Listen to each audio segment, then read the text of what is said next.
World bank Pakistan में 20 अरब dollar खर्च करेगा। प्रोग्राम 10 साल के लिए होगा। पाकिस्तान में World Bank country partnership framework programme की तकरीब से वज़ीर-ए-आज़म शहबाज शरीफ का खिताब। कहा कि इस फ्रेमवर्क से पाकिस्तान के IT शोबे में तरक्की होगी। आज जो इस्लाहात हो रही हैं बहुत पहले हो जानी चाहिए थी। आज एक तारीखी दिन है। इस प्रोग्राम से पाकिस्तान को बड़ा फ़ायदा होगा।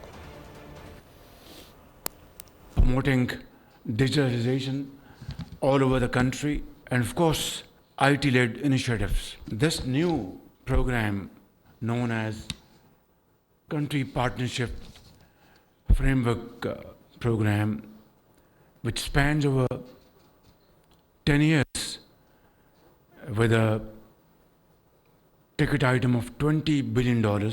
I think the time for this event will pass, but that list will not finish. Today is a great day in Pakistan's history in terms of our very strong relation with the World Bank.